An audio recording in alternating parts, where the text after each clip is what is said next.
আমাদের নবী মুহাম্মদুর রাসূলুল্লাহ সাল্লাল্লাহু আলাইহি সাল্লাম হায়াতে আছেন, জানি না?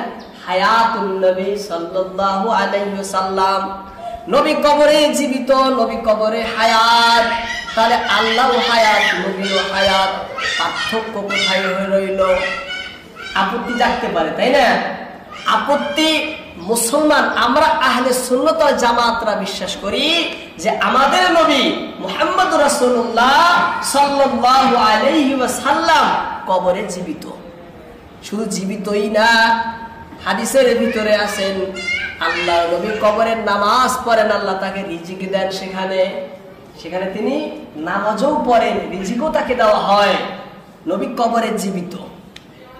এবার বলবেন নবী কবরে জীবিত, আল্লাহ জীবিত, পার্থক্য রইল কোথায়? এখানে পার্থক্য দুই জায়গায়।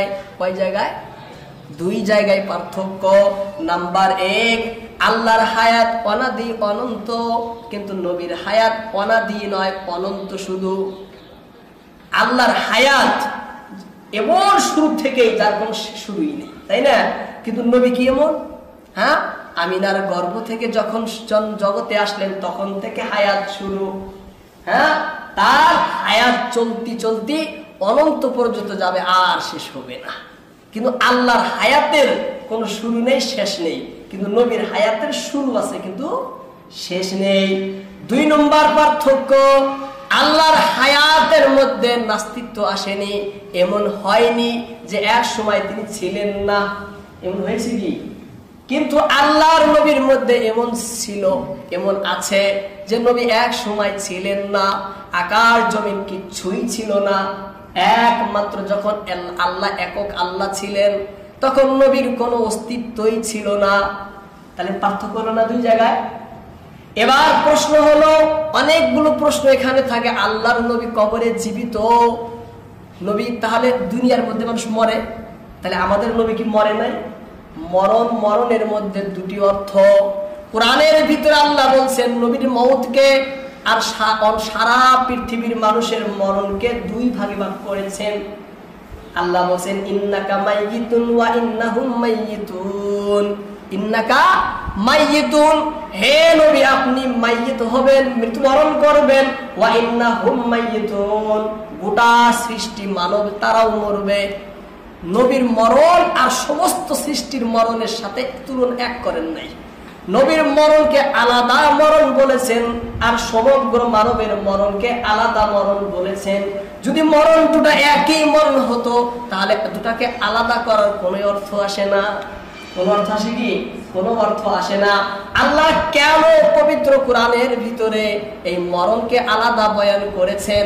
কাসিম নানতবী রাহমাতুল্লাহ আলাইহি তার কিতাব আবে হায়াতের মধ্যে এই আয়াত সম্পর্কে বিস্তারিত তাফসীর করেন।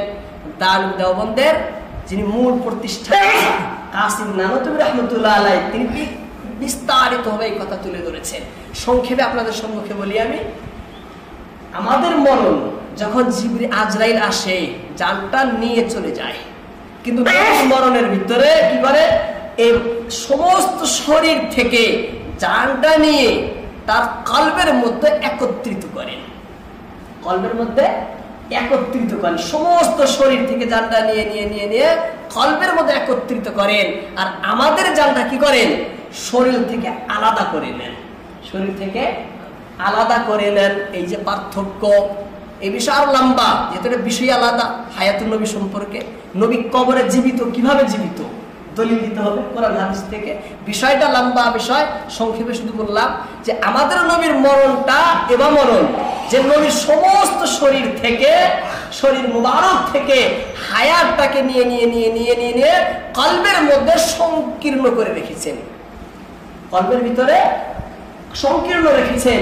আর আমাদের মরণকে কি করেন? শরীর থেকে আলাদা করে নেন। তাকে পার্থক্য হইল না? পার্থক্য হইল। যাই হোক, মূল কথা যেটা বললাম, আল্লাহর হায়াত নবীর হায়াতের মধ্যে পার্থক্য আছে, আছে না পার্থক্য? সেই জন্য কোনো যেন সন্দেহের মধ্যে কেউ না পড়েন।